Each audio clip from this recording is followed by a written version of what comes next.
15ویں پارے کی ابتدا ہو رہی ہے سورہ بنی اسرائیل سے، اور اس کی ابتدا ہے معراج کے واقعے سے۔ سبحان الذی، پاک ہے وہ ذات، اسرا بعبدہ لیلاً، جو رات کے تھوڑے سے حصے میں عبد اپنے بندے کو لے گیا، من المسجد الحرام، مسجد حرام سے، الی المسجد الاقصی، مسجد اقصی کی طرف، الذی بارکنا حولہ، وہ مسجد اقصی جس کے ارد گرد ہم نے برکتیں رکھی ہیں، لنریہ من آیاتنا، تاکہ ہم اپنے بندے کو اپنی نشانیاں دکھائیں۔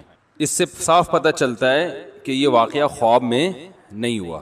جناب غامدی صاحب نے کہا یہ خواب تھا، اور دلیل دی ہے اسی صورت میں آخر میں آتا ہے وما جعلنا الرؤیا التي اریناک، کہ جو ہم نے آپ کو رؤیا دکھایا وہ لوگوں کو آزمائش میں ڈالنے کے لیے دکھایا ہے، الا فتنۃ للناس، کس کے لیے دکھایا؟ تاکہ لوگ آزمائش میں پڑ جائیں۔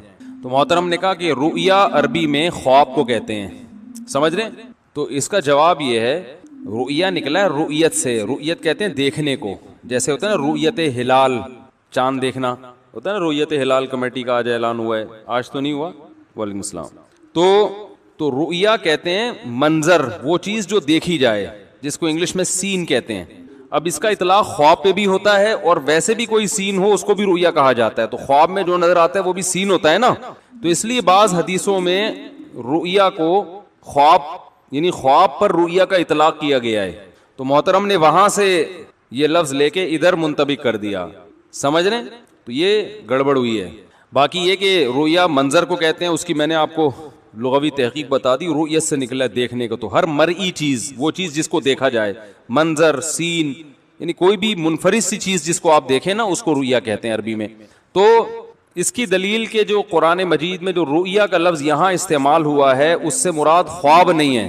یہ میں مانتا ہوں کہ قرآن میں دوسرے مقام پہ رؤیا کا لفظ خواب کے معنی میں استعمال ہوا ہے، جیسے سورہ یوسف میں یا بنی لا تقصص رؤیاک علی اخوتک، یعقوب علیہ السلام نے کہا اے میرے بچے اپنا خواب بھائیوں کو مت سنانا، تو وہاں رؤیا کس کے معنی میں ہے؟ خواب کے معنی میں۔ تو محترم نے یہ سمجھا کہ ہمیشہ رؤیا کس کے معنی میں آتا ہے؟ خواب کے معنی میں۔ تو ہمیشہ نہیں، رؤیا کا اصل معنی منظر ہے، تو چونکہ خواب میں بھی ایک منظر دیکھا جاتا ہے، سین دیکھا جاتا ہے، تو اس کا لفظی ترجمہ ہوگا اے میرے بیٹے جو تو نے منظر دیکھا ہے وہ اپنے بھائیوں کو مت بتانا۔ تو وہی غامدی صاحب نے اس آیت میں تحریف کی ہے جو یتوفا کے لفظ میں کی ہے۔ جب قرآن مجید میں اللہ نے بتایا کہ اے عیسیٰ میں تجھے آسمان میں اٹھانے والا ہوں، اپنی طرف اٹھانے والا ہوں، تو وہاں متوفی کا لفظ آیا ہے کہ میں تجھے متوفی، تو محترم نے وہاں بھی کہا دیکھو متوفا کا معنی ہوتا ہے وفات، حالانکہ متوفا کا اصل معنی وفات نہیں ہے، بعض جگہ وفات کے معنی میں استعمال ہوا ہے، تو محترم نے ان بعض جگہوں سے وہ لفظ ادھار لے کے ادھر بھی لگا دیا، اور وہ بعض جگہیں دکھائی ہیں جہاں وفات کے معنی میں استعمال ہوا، قرآن میں وہ جگہ جہاں یتوفا وفات کے معنی میں استعمال ہوئی وہ نہیں دکھائیں۔ تو یہ تحقیق اس کو بولتے ہیں۔ قرآن میں یتوفا کا لفظ جو آیا ہے نا، اللہ یتوفی الانفس حین موتہا، اللہ تمہاری موت کے وقت تمہاری روحوں کو قبض کر لیتا ہے، تو یہاں قبض کرنے میں معنی میں آ رہا ہے، موت کے معنی میں نہیں آ رہا۔ اگر موت کے معنی میں آتا تو قرآن کے الفاظ ہوتے اللہ یتوفی الانفس، بس اللہ تمہیں موت دے دیتا ہے، آگے ہینا موتہا، موت کے وقت، تو موت کے لفظ کا 2 دفعہ تکرار ہو جاتا نا، اگر یتوفا کا مطلب موت ہو، اس کا مطلب اللہ تمہیں موت کے وقت موت دے دیتا ہے، تو موت کے وقت تو موت ہی دیتا ہے، تو بتایا جا رہا ہے اللہ تمہیں موت کے وقت یتوفا وصول کر لیتا ہے، تو پتا چلا یتوفا کا اصل معنی موت دینا نہیں ہے، وصول کرنا ہے، سمجھ رہے ہیں؟ اللہ یتوفی الانفس حین موتہا واللتی لم تمت فی منامہا، فرمایا جو مرتے نہیں ہیں ان کی روحوں کو بھی سوتے ہوئے میں قبض کر لیتا ہے، تو جو سوتے ہوئے میں روح قبض ہوتی ہے اس کو بھی یتوفا سے اللہ تعبیر کر رہے ہیں۔ تو محترم غامدی صاحب نے یہاں بھی گڑبڑ کی ہے، تبھی قرآن میں آتا ہے نا کہ یہود کے جو علماء تحریف کرتے تھے، وہ تحریف پبلک میں اس لیے کامیاب ہوتی تھی، وَمِنْهُمْ أُمِّيُّونَ لَا يَعْلَمُونَ الْكِتَابَ إِلَّا أَمَانِيًّا، اس لیے کہ ان میں بہت سے ان پڑھ لوگ تھے جو کتاب کا علم نہیں جانتے تھے مگر ظاہری الفاظ کو، امنیہ کہتے ہیں ظاہری تلاوت، تو چونکہ ظاہری الفاظ جانتے تھے وہ، تو اس سے ان کو تحریف کا راستہ یہود علماء کے لیے کھل گیا۔ تو جب بھی تحریف ہوتی ہے نا قرآن کے الفاظ میں ہیر پھیر کر کے ہوتی ہے، تو جو معنی جانتے ہیں قرآن کا، علماء جو گہرا علم جانتے ہیں، وہ آپ کو بتائیں گے کہ یہاں تحریف ہو رہی ہے، اور قرآن کی ایسی تفسیر کرنا کہ ساری حدیثیں اس کے خلاف جا رہی ہوں. عیسیٰ ابن مریم کے بارے میں نے بخاری مسلم کی حدیث پیش کی تھی کہ نبی نے فرمایا قرب قیامت میں نازل ہوں گے, اور رافعوک الیہ, اللہ نے فرمایا میں اپنی طرف اٹھا رہا ہوں, وما قتلوہ, اللہ نے قتل بھی نہیں کیا, میں اپنی طرف اٹھا رہا ہوں. یہ اتنے سارے دلائل, پھر پوری امت کا اجماعی عقیدہ. یہ پوری امت میں یہ غلط عقیدہ آیا کون سے سن میں؟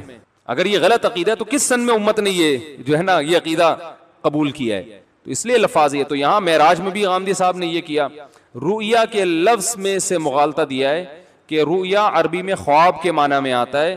تو قرآن کہہ رہا ہے یہ جو آپ کو ہم نے ساتوں آسمان پہ اور یہ جو ہم بیت المقدس کی طرف لے کر گئے, اس خواب کو ہم نے لوگوں کے لیے آزمائش بنایا ہے. تو حالانکہ یہاں رؤیا خواب کے معنی میں نہیں ہے, رؤیا کا اصل معنی سین, منظر, رؤیت سے نکلا ہے. ہر وہ چیز جس کو دیکھا جائے, لیکن وہ کوئی عجیب سی چیز ہو. ہر سین کو سین تھوڑی کہا جاتا ہے, ہر دیکھی ہوئی چیز کو سین نہیں کہا جاتا. عجیب سی چیز ہوگی اس کو ہم کیا کہیں گے؟ سین. بڑا زبردست سین ہے کہتے ہیں نا لوگ. تو خواب میں بھی ایک عجیب سی چیز ہوتی ہے, تو اس کو کیا کہا جاتا ہے؟ رؤیا سے تعبیر کر دیا جاتا ہے, لیکن حقیقت میں رؤیا کا معنی خواب نہیں ہے. تو قرآن نے جو یہ کہا کہ اے نبی ہم نے آپ کو جو رؤیا دکھایا, جو منظر دکھایا, وہ لوگوں کے لیے آزمائش. تو آپ بتاؤ خواب لوگوں کے لیے آزمائش بنتا ہے؟ معراج کے واقعے کو اللہ کہہ رہے ہیں یہ لوگوں کے لیے کیا ہے؟ آزمائش ہے. کیا مطلب؟ بہت سے لوگ اس کا انکار کر دیں گے اور بہت سے اس پر ایمان لے آئیں گے. آزمائش وہ چیز بنتی ہے جو بہت عجیب ہوتی ہے. اگر یہ خواب ہوتا تو مشرکین مکہ اس کا انکار نہیں کرتے, کہتے ہیں ہو سکتا ہے بھائی, خواب میں انسان کہاں سے کہاں ہو کے آ جاتا ہے, آپ بھی ہو کے آ گئے بیت المقدس, ہم تو اس سے بھی آگے سے ہو کے آئے تھے. ابو جہل کہہ دیتا کہ آپ بیت المقدس سے ہو کر آئے ہیں خواب میں, میں تو تھوڑا سا آگے سے وزٹ کر کے آیا ہوں, کہہ دیتا نا. تو اللہ نے فرمایا ہم نے اس رؤیا کو فتنہ بنایا ہے, آزمائش, انسانوں کے لیے آزمائش بنایا ہے. آزمائش جیسے زقوم کے درخت کے بارے میں قرآن میں آتا ہے کہ ہم نے جہنم میں ایک زقوم کا درخت پیدا کیا. جب یہ بات کی نا تو مشرکین مکہ فوراً مذاق اڑانے لگے کہ درخت تو آگ میں اگی نہیں سکتا, اس کی جڑیں کہاں ہیں؟ تو اللہ نے بتایا کہ ہم نے اس درخت کو لوگوں کے لیے آزمائش بنایا ہے. کیا مطلب؟ جہنم کی گڑے میں ایک درخت اللہ نے پیدا کیا ہے, تو جو اللہ پہ یقین رکھنے والے لوگ ہیں وہ اس عجیب و غریب درخت پہ بھی یقین رکھ لیں گے. جو عقل پرست ہیں, اللہ کے مقابلے میں عقل استعمال کرتے ہیں, وہ ایمان نہیں لائیں گے. تو یہ درخت بذات خود ایک آزمائش ہے لوگوں کے لیے. تو بالکل اللہ نے معراج کے واقعے کو کیا فرمایا؟ فتنۃ للناس, کہ ہم نے وما جعلنا الرؤيا التي اريناك الا فتنۃ للناس والشجرۃ الملعونۃ فی القرآن. قرآن کہہ رہے ہم نے جیسے زقوم کے درخت کو لوگوں کے لیے آزمائش بنایا نا, ایسے ہی معراج کے واقعے کو بھی لوگوں کے لیے آزمائش. جیسے زقوم درخت ہونے کے باوجود جہنم میں اگ رہا ہے, عقل کے خلاف ہے, لیکن ایمان والے ایمان لائیں گے, اور جو اللہ کے مقابلے میں عقل استعمال کرتے ہیں وہ انکار کر دیں گے. بالکل اسی آیت کے ساتھ ملا کے اللہ نے کہا معراج کا واقعہ بھی ایسے ہی کیا ہے؟ آزمائش ہے. تو یہ جب ہی آزمائش بنے گا جب یہ جاگتی حالت میں ہو, خواب میں ہو, تو پھر یہ عجیب و غریب بولتے کیوں نہیں بھائی نہیں ہے یہ. تو دونوں کو اللہ نے ایک ساتھ ذکر کیا ہے.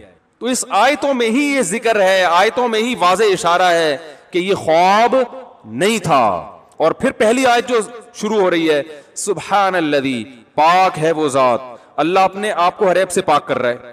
سبحان اللہ تعجب کے موقع پہ کہا جاتا ہے نا, تو چونکہ آگے اللہ اپنی قدرت بیان کر رہے ہیں, ہمیں تعجب ہوگا اللہ ایسے کیسے ہو گیا بھائی. اللہ کہہ رہے ہیں میں اپنے بندے کو رات کے تھوڑے سے, رات میں بھی نہیں, لیلن میں تنوین تقلیل کے لیے آتی ہے, تھوڑے سے حصے میں. اللہ کہہ رہے ہیں میں اپنے بندے کو رات کے تھوڑے سے حصے میں, پوری رات بھی نہیں لگی ہے, تھوڑے سے حصے میں مسجد حرام سے مسجد اقصی کی طرف لے گیا. تو اب ایک دم انسان کہے گا یہ کیسے پاسبل؟ اللہ نے فرمایا سبحان الذی, پاک ہے وہ ذات ہر عیب سے, یعنی اس عیب سے بھی پاک ہے کہ وہ اچھمبے کا کام نہ کر سکے. انسانوں میں یہ عیب ہے کہ وہ عجیب و غریب کام نہیں کرتے. اللہ نے کہا سبحان الذی, وہ عیب سے پاک ہے. نبی خود تھوڑی گئے ہیں, کون لے کر گیا ہے؟ اللہ لے کے گیا ہے. تو غامدی صاحب کو جو اشکال ہو رہے ہیں نا یہ کیسے ہوا, تو یہ اشکال اللہ پہ کر رہے ہیں کہ اللہ نے کیسے کر لیا. ٹھیک ہے نا, کہ اللہ تھا تھوڑے سے حصے میں, تو اس لیے انہوں نے کہا یہ خواب آیا ہے, خواب آیا تھا. تو قرآن خود نفی کر رہا ہے بھائی خواب نہیں ہے. اور یہاں ویسے آیت جو شروع ہو رہی ہے, پاک ہے وہ ذات جو اپنے بندے کو رات کے تھوڑے سے حصے میں لے گیا مسجد حرام سے مسجد اقصی کی طرف, اور وہ مسجد اقصی جس کے ارد گرد ہم نے برکتیں رکھی ہیں. تو صاف اللہ اپنے نبی صلی اللہ علیہ وسلم کی ایک شان بیان کر رہے ہیں, عبد اپنے بندے کو لے گیا, اس میں اور شان بیان کی ہے. تو خوابوں میں یہ سب کچھ تو نارملی ہو سکتا ہے بھائی. خواب میں ابھی 4-5 دن پہلے دوبارہ آسٹریلیا گیا تھا, پتہ نہیں امریکہ گیا تھا, مجھے ایسا یاد نہیں آ رہا. تو گھومتے رہتے ہیں خواب میں, تو آدمی کو پتہ نہیں کیا کیا ہوتا رہتا ہے آدمی کے ساتھ. تو یہ اصل تو چیز ہے, یہ جو فضیلت ہے یہ جاگتی حالت میں ہوا ہے نبی کے ساتھ, یہ آپ کا معجزہ ہے. تبھی اللہ نے فرمایا کہ ہم نے زقوم کے درخت کو جیسے آزمائش بنایا, تو اس رؤیا یعنی اس منظر کو بھی ہم نے کیا بنایا, آزمائش بنایا. سمجھ رہے ہیں؟ تو اس لیے اہل سنت والجماعت کا یہ عقیدہ ہے کہ نبی صلی اللہ علیہ وسلم کی جو معراج تھی وہ روحانی نہیں تھی, باقاعدہ جسمانی تھی. یہ اللہ کی قدرت ہے. باقی معجزہ یہ اللہ کی طاقت ہوتا ہے, یہ انسان کی طاقت نہیں ہے, یہ پیغمبر کی طاقت نہیں, یہ کس کی طاقت ہے, اللہ کی. ہاں اللہ نے اپنی طاقت اس طرح سے استعمال کی اور ایسے عجیب و غریب کام کیا اپنی پیغمبر سے محبت کو ظاہر کرنے کے لیے. سمجھ رہے ہیں؟ اور اس میں علماء نے حکمتیں بیان کی ہیں کہ معراج کے واقعے میں حکمتیں کیا تھیں. بہت بڑی حکمت یہ تھی کہ آپ چونکہ آخری نبی ہیں اور آپ کا مقام سب سے زیادہ, تو اللہ چاہتے تھے صرف یہ بتائے نہیں بلکہ عمل کروا دیں. تو عمل ایسے کروایا کہ سب سے بڑا عمل اللہ کی نظر میں نماز ہے. تو اللہ اپنے حبیب کو مسجد اقصیٰ لے کر گئے, تمام پیغمبروں کو جمع کیا, آدم علیہ السلام سے لے کے حضرت عیسیٰ علیہ السلام تک تمام پیغمبروں کو, اور نبی کو حکم دیا کہ آپ ان کو نماز پڑھائیں.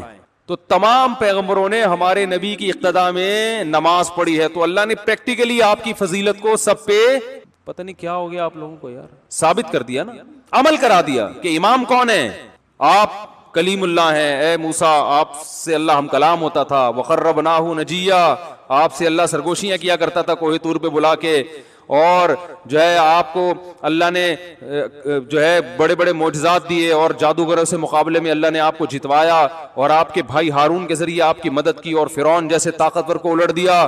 بہت بڑی فضیلت ہے. لیکن جب نماز قائم ہوگی اور جس محفل میں محمد صلی اللہ علیہ وسلم ہو اور آپ ہو, تو امامت کا حق کس کا ہے, آپ کو آگے نہیں کروں گا میں, کس کو آگے کروں گا, محمد صلی اللہ علیہ وسلم کو. یہ پریکٹیکلی فضیلت.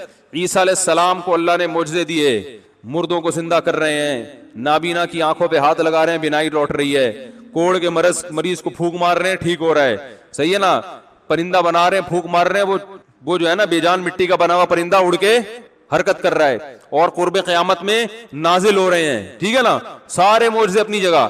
اللہ نے فرمایا آپ میرے محبوب ترین پیغمبروں میں سے ایک پیغمبر ہیں, لیکن جب نماز کا ٹائم ہوگا اور اسی مجلس میں محمد صلی اللہ علیہ وسلم بھی ہوں گے, تو امامت کا حق کس کو ہے, محمد صلی اللہ علیہ وسلم. ان کی اقتداء میں آپ نے نماز پڑھنی ہے.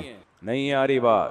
آدم علیہ السلام کہیں گے اللہ میں تو سارے پیغمبروں کا باپ ہوں, بھائی میں تو سارے انسانوں کا باپ ہوں. اللہ کہیں گے آپ کو یہ فضیلت حاصل ہے کہ آپ سارے پیغمبروں کے باپ ہیں, آپ سب کے والد ہیں, اس لحاظ سے آپ سب کے بزرگ ہیں. لیکن جب نماز کی باری آئے گی تو آپ کی اولاد میں پیدا ہونے والے محمد صلی اللہ علیہ وسلم, امامت کا حق کس کو ہوگا, ان کو ہوگا. آپ والد ہونے کے باوجود صف میں کھڑے ہوں گے. تو اس سے بنیادی مقصد, ایک بڑا مقصد یہ تھا, یہ بتانے کے لیے کہ اب ایسا نبی آ گیا ہے جس کے آنے کے بعد تمام شریعتیں منسوخ. اور سب سے ہاں پہلا نقطہ تو یہ کہ سب سے افضل مقام کس کا ہے, پیغمبر کا. زبانی بتا تو دیا تھا اللہ نے, لیکن عمل کرانا الگ چیز ہوتی ہے, بتا دینا الگ. اس کی مثال ہے جیسے دو آدمی بیٹھے ہوئے ہیں, آپ نے بتا دیا بھائی میں اب اس کو, یہ میرا نائب ہے, یہ میرا خلیفہ ہے, اس کو میں نے ذرا اونچا مقام دے دیا, ٹھیک ہے, لوگ بولیں گے اچھی بات ہے.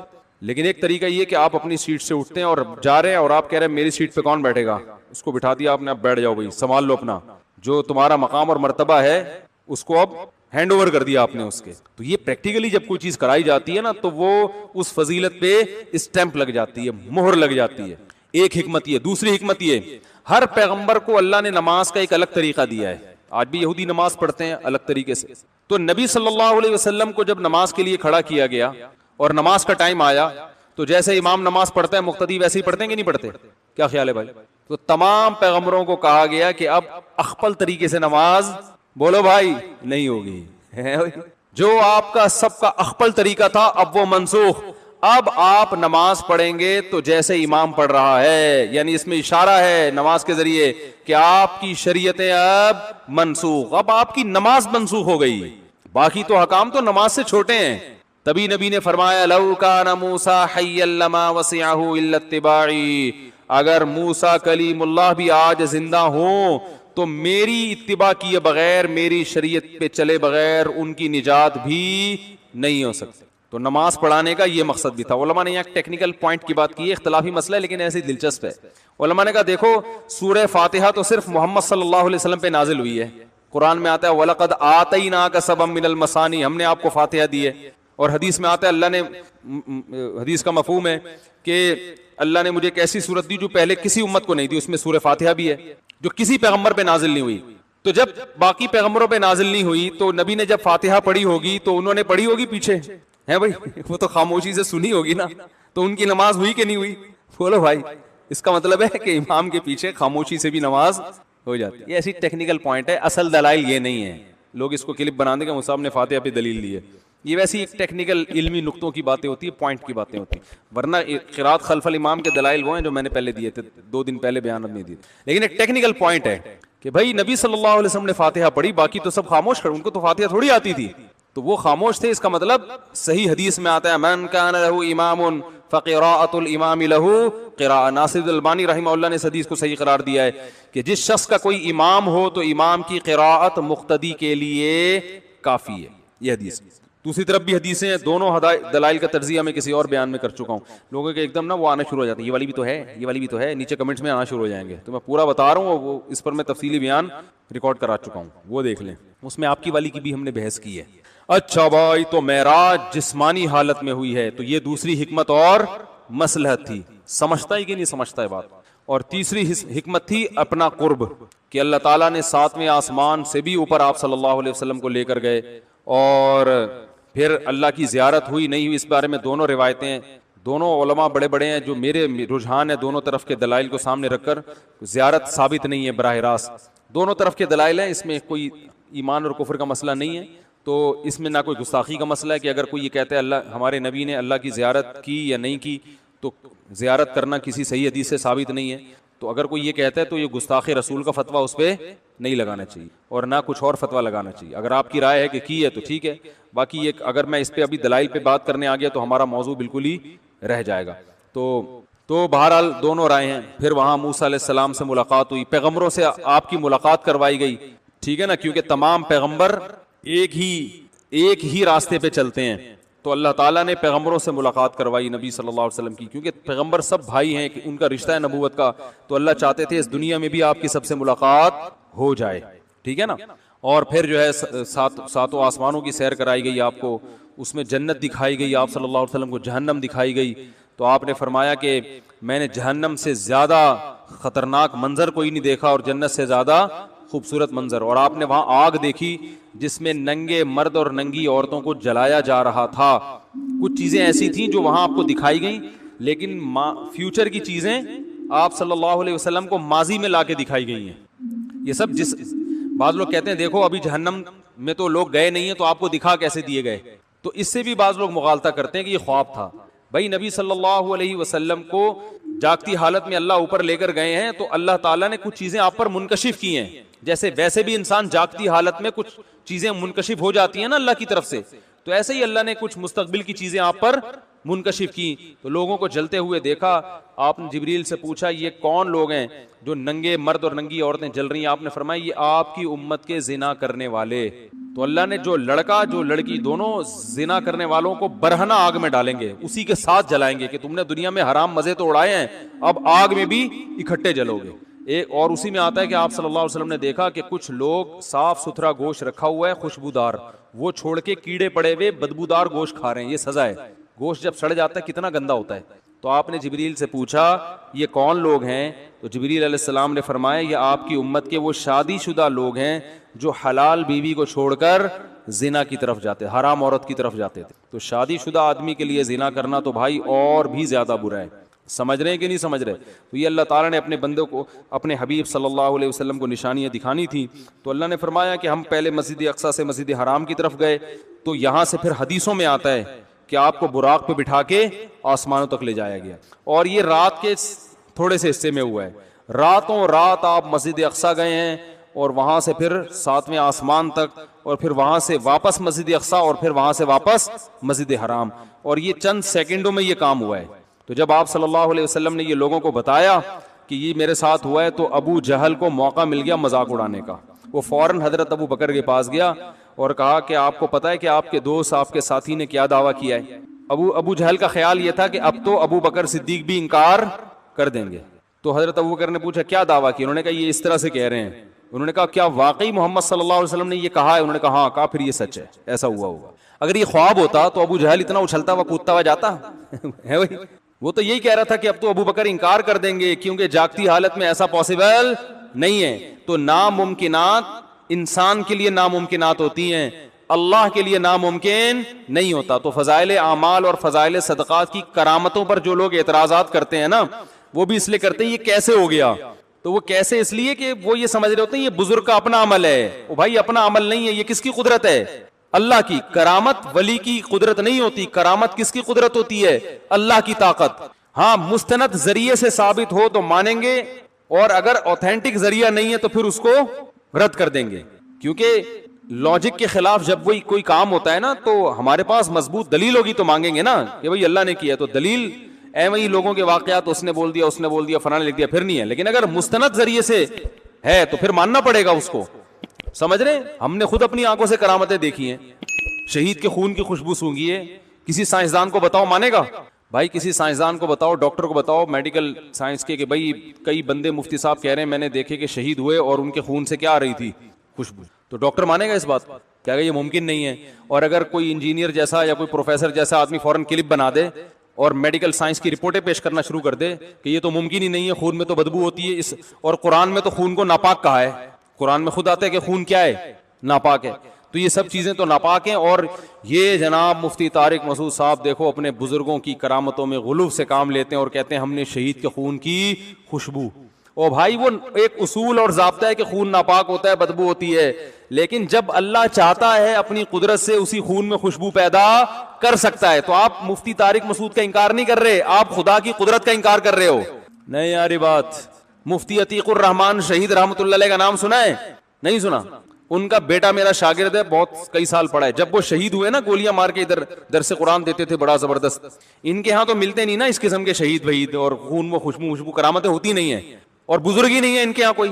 جب بزرگ ہی مارکیٹ سے شارٹ ہو گئے ہیں تو پھر سب کا انکار کر دو. جن کے بزرگ ہوتے ہیں تو انہوں نے تو بزرگوں کو بچانا ہے اپنے. ہاں بزرگ کی غلط بات کو ہم صحیح کبھی ثابت نہیں کرتے، لیکن جو صحیح بات ہے اس کو تو کہیں گے نا، کیونکہ ہمارا تو ایک سلسلہ ہے بزرگوں کا بھائی. تو مفتی عتیق الرحمان شہید رحمۃ اللہ علیہ درس قرآن دیتے تھے، شہید ہو گئے جب کراچی میں فسادات ہو رہے تھے. شہادت کے بعد ان کے خون سے خوشبو آتی رہی ہے. ان کو جب دفن کیا وہاں بارش کراچی میں ہوئی تھی، آپ کو یاد ہوگا، تو پانی آ رہا تھا قبر میں، تو ان کی میت کو ان کے بیٹوں نے دوسری جگہ 6 مہینے بعد منتقل کیا ہے. تو جب قبر کھولی ہے جسم بھی سلامت تھا اور خون سے اسی طرح خوشبو آ رہی تھی جیسے دفن کے وقت آ رہی تھی. تو اب میڈیکل سائنس مانے گی اس کو؟ کہے گی بھائی باڈی کا محفوظ رہنا ممکن ہے ہی نہیں. تو کرامت اس شہید کی نہیں ہوتی، یہ کس کی ہوتی ہے؟ نسبت اس کی طرف ہوتی ہے، یہ اللہ کی. تو اللہ جیسے مردوں کے ہاتھ پہ کر دیتا ہے زندوں پہ بھی کر دیتا ہے. تو اس لیے فضائل صدقات اور فضائل اعمال کے جو واقعات ہیں یہ اہل اللہ کی کرامتوں کے واقعات ہیں، اور کرامت میں نسبت اللہ کی طرف ہو تو کچھ بھی ہو سکتی ہے. اور یہ بھی اعتراض غلط ہے کہ صحابہ کے ہاتھ پہ تو ایسا ہوا نہیں، صحابہ نے تو یہ کیا نہیں، ان کے بزرگ نے کر لیا. تو کرامت یہ ممکن ہے کہ جو کم درجے کا ہو اس کے ہاتھ پہ ہو، اور جو بڑے درجے کا ہو اس کے ہاتھ پہ وہ کرامت نہ ہو. یہ قرآن سے ثابت ہے. سلیمان علیہ السلام نے کہا کہ کون ہے جو ملکہ سبا کا تخت اٹھا کے لے آئے گا یہاں پہ؟ سلیمان علیہ السلام خود تو لائے نہیں. قرآن کہہ رہے ایک بزرگ بیٹھے ہوئے تھے جن کو پاس زبور کا علم تھا، انہوں نے کہا پلک جھپکنے سے پہلے لے آؤں گا. یہ کہا اور حاضر. اب کوئی کہوا پیغمبر تو لائے نہیں اور ان کے درباری جو ایک بیٹھے ہوئے تھے بزرگ تھے وہ لے آئے. تو یہ مجھ پہ اعتراض ہوگا یا قرآن پہ ہوگا؟ تو قرآن سے بھی پتہ چلتا ہے کہ ایک چیز پیغمبر کے ہاتھ پہ نہیں ہوتی، امتی کے ہاتھ پہ ہو جاتی ہے. یہ بھی پتہ چلتا ہے کہ کسی کم درجے کے ہاتھ پہ ہو سکتی ہے اور بڑے درجے والے کے ہاتھ پہ نہیں ہو. درجات کا مدار کرامتوں پہ نہیں ہے، درجات کا مدار اعمال پہ ہے. کسی صحابی کے ہاتھ پہ کرامت نہ بھی ہو اور ایک بزرگ ساری زندگی کرامتوں میں گزر جائے، پھر بھی وہ کسی صحابی کی خاک کے برابر بھی بولو بھائی نہیں ہو سکتا. معجزے تو زیادہ حضرت عیسیٰ کے ہیں، ہمارے نبی کے معجزے نہیں. اب دیکھو حضرت عیسیٰ کا مقام زیادہ بلند ہے یا ہمارے نبی کا؟ لیکن حضرت عیسیٰ مردوں کو زندہ کرتے تھے، ہمارے نبی نے تو نہیں کیا. اور یہی اعتراض تو یہودی کرتے تھے، عیسائی کرتے تھے. یہودی کہتے تھے ہمارے نبی تو کوہ طور پہ جا کے اللہ سے ہم کلام ہوئے ہیں، آپ کے نبی کیوں نہیں ہوتے؟ وہ کہتے تھے ہمارے نبی تو ایسے جا کے تورات آسمان سے لے کر آئے ہیں، یعنی آسمان سے نازل ہوئی تورات، اور آپ کے نبی پر تو تھوڑا تھوڑا کر کے نازل ہو رہا ہے. ایک دفعہ پوری کتاب نازل کیوں نہیں ہو جاتی؟ تو وہی اعتراضات جو کرتے تھے آج یہی لوگ علم کی کمی کی وجہ سے فضائل صدقات اور فضائل اعمال پہ اعتراضات کر رہے ہیں. ہاں اگر فضائل صدقات میں کوئی واقعہ ایسا ہے جو مستند نہیں ہے, ایسی کتاب سے نقل کیا گیا ہے کہ جو کتاب خود اوتھینٹک نہیں ہے, تو پھر آپ یہ اعتراض کر سکتے ہیں کہ یہ واقعہ مستند نہیں ہے, من گھڑت ہے. تو اس کی سند پہ بحث کریں, پھر آپ اس واقعے کا مذاق نہ اڑائیں کہ یہ دیکھو ہاں یہ واقعہ, یہ دیکھو یہ کیسے ہو گیا, یہ تو ہو ہی نہیں سکتا. ہو تو بہت کچھ سکتا ہے ماموں. صحیح ہے نا. ایک آدمی آیا تھا میرے پاس, ایسے یہ نہیں ہو سکتا. میں نے کہا ماموں نہیں بناؤ, ماموں نہیں بناؤ پبلک کو. میں نے کہا ماموں بہت کچھ ہو سکتا ہے. میں جب پیار سے آتا ہوں نا کسی کو سمجھانے کے تو ماموں بولتا ہوں, اپنے بچوں کو بھی ماموں بولتا ہوں. میرا چھوٹا بچہ ہے بہت عجیب, میں کہتا بیٹا تو میرے کو ماموں بنا رہا ہے, مجھے پتا ہے. تو ان کو بھی میں ماموں بولتا ہوں کہ ہمیں ماموں بنانے سے بہتر نہیں خود ماموں بن جائے. تو ہو ماموں بہت کچھ سکتا ہے دنیا میں. ٹھیک ہے, ایک پیارا رشتہ ہے نا تو ذرا اس سے بات سمجھ میں آتی ہے. تو جب بھی کوئی ایسے بیٹھتے ہیں تو ماموں دنیا میں بہت کچھ ہو سکتا ہے. یہ جو عقل پرست لوگ ہیں یہ اسی وجہ سے تو معجزوں کا بھی انکار کرتے ہیں. فرعون کی سمجھ میں نہیں آ رہا تھا لاٹھی کیسے سانپ بن گئی, تبھی کا جادو ہے, کبھی کیا کہا کبھی کیا کیا. وہ بتا رہے ہیں, سمجھا کے تھک گئے. جادوگروں نے بول دیا بھائی جادو نہیں ہے. فرعون نے کہا ساڑی عقل نہیں آندا.